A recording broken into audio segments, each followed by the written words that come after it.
नमस्कार मित्रों, आप सभी का अपना यूट्यूब चैनल विजय बुक क्लासेस में जुड़ने के लिए सभी को बहुत बहुत धन्यवाद।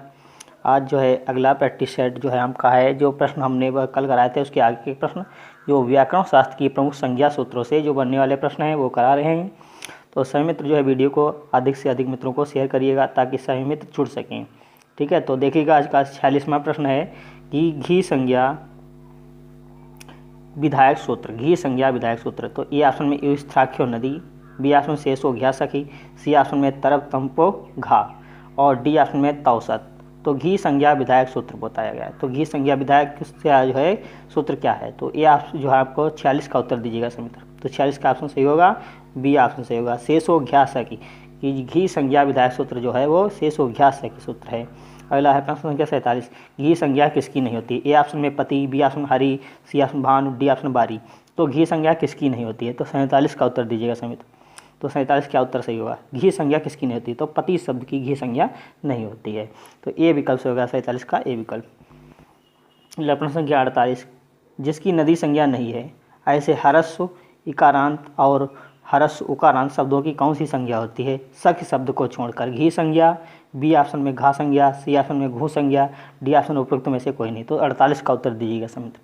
तो 48 में घी संज्ञा, जिनकी नदी संज्ञा नहीं है ऐसे हरस्व इकारांत और हरस्व उकारांत शब्दों की कौन सी संज्ञा होती है। ठीक है, नदी संज्ञा नहीं है, कौन से शब्द हैं। तो 48 का उत्तर दीजिएगा समित्र 48। तो 48 का जो है बी विकल्प से होगा, सख्य शब्द को छोड़कर ऐसे शब्दों की कौन सी संज्ञा होती है, घी संज्ञा होती है। 48 का ए विकल्प से होगा। अगला प्रश्न संख्या 49, किस शब्द की समास होने पर ही घी संज्ञा होती है। किस शब्द की समास होने पर ही घी संज्ञा होती है। ए ऑप्शन में श्री, बी ऑप्शन में सखी, सी ऑप्शन में पति, डी ऑप्शन उपयुक्त में से कोई नहीं। तो किस शब्द की समास होने पर ही घी संज्ञा होती है, 49 का उत्तर दीजिएगा। तो 49 का जो है पति शब्द की, पति शब्द जो है इसका समास होने पर ही घी संज्ञा होती है पति शब्द की। तो इसका 49 का सी विकल्प सही हो गया। अगला प्रश्न संख्या 50, पद संज्ञा विधायक सूत्र है। तो पद संज्ञा विधायक सूत्र है, ये ऑप्शन में हलो अंतर संयोग बनता है और बी ऑप्शन लिखा है तत्रोप पदम सप्तमी स्थम, डी और सी ऑप्शन लिखा है उपवद उपपदम तिंगम और डी ऑप्शन लिखा है शुभ तिगंतम पदम। तो पद संज्ञा विधायक सूत्र जो है वो क्या है, 50 का उत्तर दीजिएगा। तो आपका ये लिखा हुआ है शुभ तिगंतम पदम। तो यहाँ पर क्या होगा, जो है पद संज्ञा विधायक सूत्र वो हमारा कौन सा है, डी विकल्प से होगा, शुभ तिगंतम पदम। तो 50 का डी विकल्प से हो गया। अगला है प्रश्न संख्या 51, सुबंत और तिगंत शब्द की संज्ञा होगी धातु या पद या प्रत्यय या प्राप्त पदिक। सुबंत और तिगंत पद की संज्ञा होती है, मतलब शब्द की सुबंत और तिगंत शब्द की संज्ञा होगी। तो 51 का उत्तर दीजिएगा समित्र। 51 का बी विकल्प से होगा पदम। सुपंत और तिगंत शब्द की संज्ञा होती है पद संज्ञा होती है, बी विकल्प से होगा 51 का। अगला प्रश्न संख्या 52, सामान्यतः घी संज्ञा किस लिंग में प्रयोग किया जाता है, पुल्लिंग में, स्त्रीलिंग में या नपुंसक लिंग में या अलिंग में। तो सामान्यतः घी संज्ञा जो है किस लिंग में प्रयोग की जाती है, तो 52 का उत्तर दीजिएगा, 52 का। ठीक है, तो सामान्यतः घी संज्ञा किस लिंग में प्रयोग किया जाता है, पुल्लिंग में किया जाता है, 52 का ए विकल्प से हो गया। अगला 53, प्रश्न संख्या 53 देखिएगा क्या है, संहिता संज्ञा विधायक सूत्र है परा सन्निकर्षा, सी ऑप्शन सा प्रत्ययस्य, सी ऑप्शन लिखा है सर्वधातुकार्थ धातुकयो, डी ऑप्शन में लिखा है तरप कंपो घा। तो संहिता संज्ञा विधायक सूत्र जो होता है 53 का उत्तर दीजिएगा समित्र 53। तो 53 का जो है ए विकल्प से होगा, परा सन्निकर्षा संहिता सूत्र है, संहिता संज्ञा विधायक सूत्र है परा सन्निकर्षा संहिता। तो 53 का ए विकल्प सही हो गया। अगला प्रश्न संख्या 54, हलो अंतरः, ए ऑप्शन संयोगा, बी ऑप्शन संहिता, सी ऑप्शन संधि, डी ऑप्शन समासा। तो हलो अंतरः संयोगा, तो सही हलो अंतरः संयोगा विकल्प में क्या बचा संयोगा, 54 का ए विकल्प से होगा। अगला प्रश्न संख्या 55, वर्णों की अत्यधिक समीपता क्या कहलाती है, पद संज्ञा या संयोग संज्ञा, संहिता संज्ञा या सत संज्ञा। तो सूत्र में लिखा परा सन्निकर्षा संहिता। वर्णों की अत्यधिक समीपता क्या कहलाती है, 55 का उत्तर जो है सी विकल्प से होगा, क्या होगा सी विकल्प, परा सन्निकर्षा संहिता। वर्णों की अत्यधिक समीपता क्या कहलाती है, संहिता संज्ञा कहलाती है, 55 का सी विकल्प से हो गया। अगला प्रश्न क्या 56, संहिता संज्ञा विधायक सूत्र है संहितायाम या संज्ञायाम, सी ऑप्शन लिखा परा सन्निकर्षा संहिता और उपरोक्त सभी, डी ऑप्शन में। तो संहिता संज्ञा विधायक सूत्र पूछा गया है, तो 56 का उत्तर दीजिएगा समित। तो 56 का जो है सी विकल्प से होगा, परासन्निकर्षा संहिता। तो संहिता संज्ञा विधायक सूत्र है और परासन्निकर्षा संहिता, तो 56 का सी विकल्प से हो गया। अगला 57, श्रत, सत्री एवं सानच इनकी कौन सी संज्ञा होती है? संहिता संज्ञा या संयोग संज्ञा या सत संज्ञा या उपरोक्त सभी? तो सत्री एवं सानच इनकी कौन सी संज्ञा होती है? 57 का उत्तर दीजिएगा। तो 57 का जो है सी विकल्प होगा, इनकी सत संज्ञा होती है। सत्री एवं सानच की इनकी सत संज्ञा होती है, 57 का सी विकल्प से हो गया। अगला प्रश्न क्या 58, लिखा सत संज्ञा किसकी होती है? सत संज्ञा किसकी हुई? तबियत और अनियर की, सत्री एवं सानच की, सी ऑप्शन लिखा अतवत की, डी ऑप्शन उपरोक्त में से किसी की नहीं। तो क्या होगा? सत संज्ञा जो होती है सत्री एवं सानच की होती है, तो विकल्प हमारा बी ऑप्शन से होगा, 58 का बी विकल्प से हो गया। अगला है प्रश्न क्या 59, प्रातिपदिक संज्ञा करने वाला सूत्र क्या है? अर्थवत धातु प्रत्यय प्रातिपदिकम, कृतदिश समासाश्च, उपरोक्त सी में लिखा ए प्लस बी उपरोक्त दोनों, डी ऑप्शन उपरोक्त में से कोई नहीं। तो प्रातिपदिक संज्ञा करने वाला सूत्र है 59 का उत्तर दीजिएगा। तो 59 का जो है सी विकल्प से होगा। जो प्रातिपदिक संज्ञा करने वाले दोनों सूत्र हैं, अर्थवत धातु प्रत्यय प्रातिपदिकम, कृतदिश समासाश्च प्रातिपदिकम। ठीक है, कृतदिश समासाश्च से भी प्रातिपदिक संज्ञा होती है, तो जो है सी विकल्प से होगा, ए प्लस बी उपरोक्त दोनों। अगला प्रश्न संख्या 60, अर्थवत धातु प्रत्यय सूत्र से कौन सी संज्ञा होगी? प्रत्ययम या प्रातिपदिकम या तद्धितम या समासम? तो 60 का उत्तर दीजिएगा समित। तो अर्थवत धातु प्रत्यय सूत्र से कौन सी संज्ञा होती है? प्रातिपदिक संज्ञा होती है, तो इसका बी विकल्प से होगा, 60 का बी विकल्प से हो गया। अगला है प्रश्न संख्या 61, धातु रहित प्रत्यांत रहित सार्थक शब्द स्वरूप की संज्ञा होगी। धातु रहित प्रत्यांत रहित सार्थक शब्द रूपों की संज्ञा होगी। ये ऑप्शन में अर्थवान, सी ऑप्शन में शब्दवान, डी ऑप्शन में सी ऑप्शन लिखा प्रत्यांत, डी ऑप्शन में प्रातिपदिक। तो धातु रहित प्रत्यांत रहित सार्थक शब्द रूपों की संज्ञा होती है, 61 का उत्तर दीजिएगा समित। तो 61 का जो है डी विकल्प से होगी, इनकी प्रातिपदिक संज्ञा होती है। क्या होती है? प्रातिपदिक संज्ञा होती है, इसका 61 का डी विकल्प से हो गया। अगला प्रश्न क्या 62, प्रातिपदिक संज्ञा का उदाहरण है Ram, B option Krishna, C option Lata, उपरोक्त सभी। तो प्रातिपदिक संज्ञा का उदाहरण है 62 का उत्तर दीजिएगा। तो 62 का जो है डी विकल्प से होगा, उपरोक्त सभी। जो प्रातिपदिक संज्ञा का उदाहरण है राम, कृष्ण, लता, ये सभी हैं उदाहरण। अगला प्रश्न क्या 63, धातु और प्रातिपदिक के बाद जो जुड़ते हैं उनकी संज्ञा होती है। धातु और प्रातिपदिक के बाद जो जुड़ते हैं उनकी संज्ञा होती है, प्रातिपदिक संज्ञा या प्रत्यय संज्ञा, सी ऑप्शन में पद संज्ञा, डी ऑप्शन उपधा संज्ञा। तो धातु और प्रातिपदिक के बाद जो जुड़ते हैं उनकी संज्ञा होती है, 63 का उत्तर दीजिएगा समित। तो 63 का जो है हमारा विकल्प बी ऑप्शन होगा, इनकी प्रत्यय संज्ञा होती है। अगला है 64 प्रश्न संख्या, आदिरंतेन संहिता यह कैसा सूत्र है? संज्ञा सूत्र है या परिभाषा या अधिकार या अतिदेश? तो आदिरंतेन संहिता यह कैसा सूत्र है? 64 का उत्तर दीजिएगा समित। तो ये संज्ञा सूत्र है, क्या ऑप्शन से होगा? ये संज्ञा सूत्र है, आदिरंतेन संहिता ये संज्ञा सूत्र है। अगला प्रश्न क्या 65, स्वरों के व्यवधान के बिना आए हुए व्यंजनों की क्या संज्ञा होगी? स्वरों के व्यवधान के बिना आए हुए व्यंजनों की क्या संज्ञा होगी? पद संज्ञा या निष्ठा संज्ञा, संहिता संज्ञा या संयोग संज्ञा? तो स्वरों के व्यवधान के बिना आए हुए व्यंजनों की संज्ञा जो होती है वो हलो अंतरा संयोगा, इनकी संयोग संज्ञा होती है। 65 का हमारा डी विकल्प से होगा, संयोग संज्ञा होती है। अगला प्रश्न क्या 66, भट्टोजी दीक्षित के मतानुसार वृद्धिरादेश सूत्र में कितने पद हैं? 2 पद, 3, 4 या 5? कितने पद हैं? तो भट्टोजी दीक्षित के मतानुसार वृद्धिरादेश सूत्र में कितने पद हैं? 66 का उत्तर दीजिएगा समित। तो 66 का ए विकल्प होगा, उसमें 2 पद होते हैं, वृद्धि और आदेश।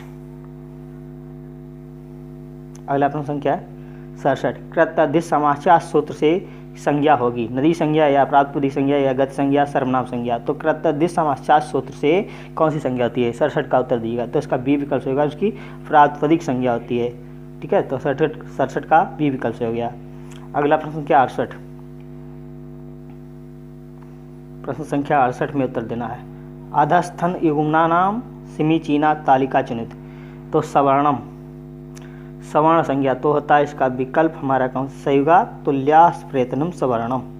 उदात्त, उच्चेर उदात्ता, पदम सोप्तिगंतम पदम, नदी युस्थ्राख्यो नदी। तो विकल्प हमारा कौन सा सही हो गया? तो का तीसरा, का तीसरा। ठीक है, का तीसरा, ये का हो गया। और उदात्त ये खा हो गया,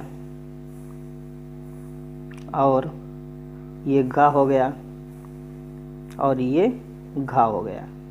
ठीक है, तो क्या होगा, तो का पहला मतलब का तीसरा, का तीसरा, और खा का चौथा, गा का पहला, और घा का दूसरा। तो विकल्प हमारा कौन सा सही होगा? ठीक है, का तीसरा और खा का चौथा। तो इसका जो है विकल्प हमारा कौन सा सही होगा? डी विकल्प सही हो गया, ये वाला। अगला प्रश्न संख्या 69।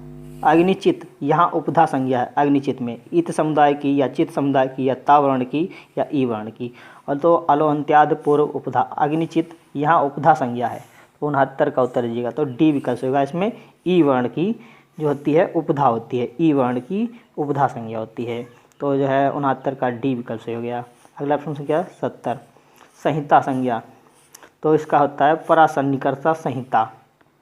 परासन्निकर्षा संहिता गुण आदेंग गुण पदम सुप्तिगंतम पदम अचंत्यादि टी।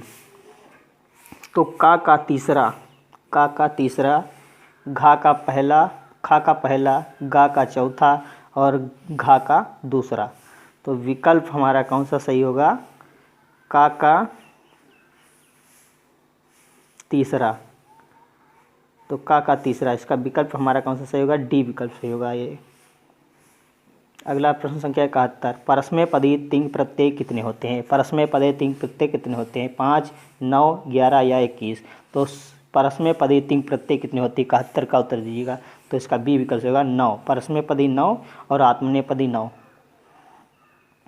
तो आत्मनेपदी तिंग प्रत्यय कितने होते हैं? आत्मनेपदी ये भी 9 होते हैं। तो विकल्प हमारा बी विकल्प से होगा। अगला प्रश्न क्या 73। शुभ प्रत्ययों की संख्या मतलब संख्या होती है 21, 9, 8, 12। तो शुभ प्रत्ययों की संज्ञा मतलब संख्या कितनी होती है? 73 का उत्तर दीजिएगा। 73 का ए विकल्प होगा। शुभ प्रत्ययों की संख्या 21 होती है। अगला स्त्री प्रत्यय है घीन प्लस बी ऑप्शन ती, सी ऑप्शन उंग, डी ऑप्शन उपयुक्त सभी। तो स्त्री प्रत्यय बताना है। 74 का आंसर दीजिएगा। 74 का डी विकल्प होगा। उपयुक्त सभी ये स्त्री प्रत्यय हैं। घीन और ती और उंग ये स्त्री प्रत्यय है। 74 का डी विकल्प से हो गया। अगला 75। स्त्री प्रत्ययों में गिना जाता है टाप, घीस, घीप, सुप। तो स्त्री प्रत्ययों में गिना जाता है कौन सा? 75 का उत्तर दीजिएगा। 75 में जो है डी विकल्प होगा। स्त्री प्रत्ययों में नहीं गिना जाता है, पूछा गया है नहीं गिना जाता है। तो क्या नहीं गिना जाता है? सुप प्रत्यय नहीं गिना जाता है, बाकी सभी स्त्री प्रत्यय हैं। टाप, घीस, घीप ये सुप प्रत्यय जो है स्त्री प्रत्यय में नहीं आता है, यह परस्मैपदी में आता है। अगला शत्रुवध होता है आदेश, आगम, निमित्त या स्थानीय। तो शत्रुवत आदेशा। तो 76 का उत्तर दीजिएगा। शत्रुवत आदेशा सूत्र है, तो इसका ए विकल्प होगा। अगला 77। मित्रवत होता है आदेश, आगम, प्रत्यय या निमित्त। तो 77 का उत्तर दीजिएगा। 77 का जो है बी विकल्प से होगा हमारा। क्या होता है? आगम। मित्रवत आगम होता है, बी विकल्प होगा 77 का। अगला प्रश्न क्या 78। विभक्तियाँ कितनी मानी गई हैं? 5, 7, 8 या 10। तो विभक्तियाँ 78 का उत्तर दीजिएगा। तो 7 विभक्तियाँ मानी गई हैं। और संस्कृत व्याकरण में पुरुषों की संख्या कितनी होती है? 2, 3, 4, 6। तो संस्कृत व्याकरण में पुरुषों की संख्या 3 होती है, बी विकल्प से होगा। ठीक है, तो 79 का हमारा बी विकल्प से हो गया। 80। संस्कृत व्याकरण में वचनों की संख्या कितनी होती है? तो 3, 5, 6, 9। तो कितनी होती है? 80 का उत्तर दीजिएगा समित। तो संस्कृत व्याकरण में पुरुषों की संख्या 3 और वचन भी हमारे कितने होते हैं? 3 होते हैं। तो विकल्प हमारा ए विकल्प से हो गया। 80 का ए विकल्प। अगला प्रश्न संख्या 81। संस्कृत में लिंग कितने होते हैं? 1, 2, 3 या 5। तो लिंग भी हमारे कितने होते हैं? 81 का सी विकल्प होगा। 3 लिंग होते हैं। 3 वचन, 3 लिंग, 3 पुरुष। अगला लकारों की संख्या 5, 10, 11, 16। तो जो है लकारों की संख्या 82 में उत्तर दीजिएगा। 10 लकारें होती हैं। तो लकारों की संख्या पूछ जाए तो 10 लकारें हैं। अगला है धातु संज्ञा करने वाला सूत्र। 83 का उत्तर दीजिएगा। अर्थवत धातु, भूवादी धातु या कृतधित धातु या भूवादयो धातुवा। तो धातु संज्ञा करने वाला सूत्र है। 83 का उत्तर दीजिएगा। तो डी विकल्प होगा भूवादयो धातुवा। डी विकल्प से होगा। धातु संज्ञा करने वाला सूत्र है भूवादयो धात्वा, तो डी विकल्प से होगा इतिहास 83 का। अगला प्रश्न संख्या 84, क्रियावाचक भू आदि की कौन सी संज्ञा होती है? क्रियावाचक भू आदि की कौन सी संज्ञा होती है? उपधा संज्ञा या उपसर्ग संज्ञा या धातु संज्ञा और उपयुक्त सभी। तो क्रियावाचक भू आदि की कौन सी संख्या होती है? तो 84 का उत्तर दीजिएगा। 84 का सी विकल्प से होगा। हमारा कौन सा विकल्प से होगा? सी विकल्प से होगा। 84 का सी विकल्प। अगला प्रश्न संख्या 85, प्रग्रही संज्ञा करने वाला सूत्र है। तो ईदे द्विवचनम प्रग्रहीम, बी ऑप्शन निपात, एकांग जनानांग और असदो मात या ओत और उपयुक्त सभी। तो प्रग्रही संज्ञा करने वाला सूत्र है। 85 का उत्तर दीजिएगा समित। तो 85 का जो है प्रग्रही संज्ञा करने वाले सभी सूत्र हैं असदो मात, ओत, निपात, एकांग जनानांग, एका जनांग, ईदे द्विवचनम प्रग्रहीम, ये सभी प्रग्रही संज्ञा करने वाला सूत्र है। 85 का डी विकल्प से होगा हमारा। अगला है जो यूपीटेट में पूछे गए प्रश्न है। तो देखिएगा, व्याकरण शास्त्र की प्रसिद्ध संज्ञा एवं परिभाषाएं। तो संस्कृत के प्रत्येक लकार में पुरुष होते हैं 2, 3, 4, 5। तो प्रत्येक संस्कृत के प्रत्येक लकार में पुरुष होते हैं बताया है। 86 का उत्तर दीजिएगा। तो 86 का बी विकल्प से होगा, 3 पुरुष होते हैं।